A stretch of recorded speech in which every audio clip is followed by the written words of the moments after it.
Thank you sir. నమస్తే అండి అందరికీను. ఈ యొక్క స్వదేశీ విత్తన ప్రోత్సాహకరంగా ఏర్పడుతున్న వాసన్ మరియు మైలాడ సంస్థల ద్వారా రైతులకు, ఇక్కడికి వచ్చిన ప్రతినిధులకు, మొత్తం యాజమాన్యానికి, పత్రికా విలేకరులకు, అలాగే ప్రోగ్రామ్ ఆఫీసర్స్కి, అలాగే నా తోటి ఇప్పుడు ఏదన్నారు చైర్ ఆఫీసర్స్ అందరికీ కూడా పేరు పేరున, ముఖ్యంగా రైతులకు పేరు పేరున ధన్యవాదాలు మరియు నమస్కారాలు తెలియజేస్తున్నాం. ఇందులో మూడు అంశాలండి. ఫస్ట్ వన్ ఏంటంటే, మనం ఎలాగైతే మన పిల్లల్ని మన యొక్క లక్షణాలతో, మంచి లక్షణాలతో ఉన్న పిల్లల్ని ఎలా అయితే తరతరాలుగా ఉండాలి మన వంశం అనుకుంటామో, మన స్వదేశీ విత్తనాలు కూడా తరతరాలుగా ఉండాలన్నది ప్రథమ అంశం. మనం ఎలాగైతే మనం కోరుకుంటామో, మన ఇంటి పేరు అవ్వచ్చు, మన వంశం అవ్వచ్చు, మన గోత్రం అవ్వచ్చు, ఏదైనా ఎలా అయితే మనం కోరుకుంటున్నామో దానిపైన ఎవరి ప్రభావం ఎలా పడకూడదు అనుకుంటున్నామో, అలాగే మన విత్తనంలో కూడా ఎటువంటి కల్తీ లేని స్వదేశీ స్వచ్ఛమైన విత్తనాలను భవిష్యత్ తరాలకు అందించాలంటే దాన్ని రక్షించడానికి రైతులు చేయవలసిన పని ఏమిటనే దానిపైన ఇప్పుడు చర్చాగోష్ఠి అవుతుంది. ముఖ్యంగా మనందరం కూడా ఈ యొక్క సుభాష్ పాలేకర్ గారికి మనందరూ సభాముఖంగా అతని ముందు ధన్యవాదాలు తెలియజేయాలి. ఎందుకంటే ఒక మంచి ఆలోచన ప్రజల్లోకి, ఎందుకంటే ఈ రాయలసీమలో కరువు కట్టిన ఈ ప్రదేశంలో నీరు లేని పక్షంలో ప్రకృతిపరముగా విత్తనాలు రక్షిస్తూ భవిష్యత్ తరాలకు అందిస్తూ మన పోషణకి, కుటుంబానికి కావాల్సిన ఆహారంతో పాటు తోటి సమాజానికి కావాల్సిన ఆహార సమృద్ధిని పొందడానికి విత్తనాలు ఎలా సంరక్షించుకోవాలి, ఎలా అభివృద్ధి చేసుకోవాలి దానిపైన ఏర్పాటు చేసిన ఈ కార్యక్రమంలో ప్రతి ఒక్కరు కూడా పార్టిసిపేట్ చేయండి. అందరూ కూడా మీ యొక్క వివరాలను, మీ యొక్క డౌట్స్ ఏవైతే ఉంటాయో వాటన్నిటిని కూడా మీరు ఇక్కడ చర్చించుకోండి. అలాగే రైతులకి, మిగతా రైతులకు కూడా ఈ విషయాలను బయట పంపించండి.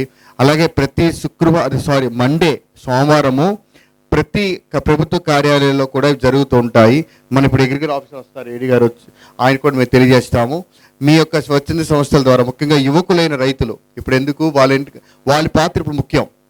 ఇప్పుడు చూసారు, ఇప్పుడు లెనిన్గ్రాడ్ చరిత్ర చెప్పారు. దాంట్లో మెయిన్ ఆబ్జెక్టివ్ ఏంటంటే, ఒక విత్తనం యొక్క కోల్పోయామంటే దాని చరిత్రే కోల్పోయిన లెక్క, అంటే దాని యొక్క ఉనికే పోయింది ఇంకా పూర్తిగా.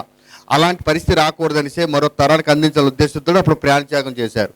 ఇప్పుడు యువకులు కూడా ఈ యొక్క మనకి తరతరాలుగా మన తల్లిదండ్రులు, పూర్వీకులు ఇస్తున్న వంశపారంపర్యమైన వారసత్వమైన మన స్వదేశీ విత్తన రక్షణకి మీరు కూడా నడుము కట్టాలి. అలాగే ప్రతి సోమవారము కూడా ప్రభుత్వ కార్యాలయాల్లో ఏర్పాటు చేస్తున్న సభ ఉంటాయి, ప్రోగ్రామ్స్ ఉంటాయి. అందులో మనకి ఒక స్టాల్ పెట్టుకోవాలి. మీరు అక్కడ మన విత్తనాల గురించి ప్రమోట్ చేయాలి, గ్రామీణ స్థాయి వరకు వెళ్ళాలి.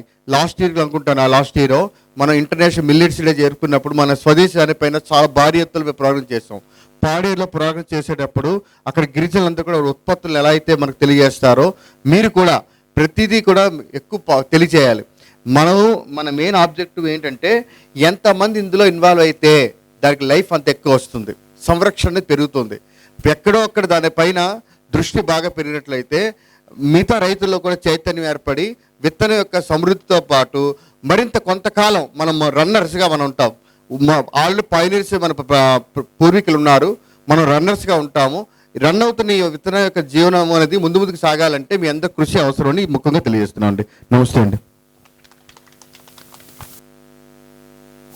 Sir, thank you sir. ప్రత్యేకంగా ఈ కార్యక్రమానికి విచ్చేసి తర్వాత కార్యక్రమంలో కొంత సమయం కూడా వెచ్చించినందుకు ధన్యవాదాలు సార్. మరిన్ని అప్డేట్స్ కోసం బ్యాక్ టు రూట్స్ యూట్యూబ్ ఛానల్ని సబ్స్క్రైబ్ చేసుకోండి.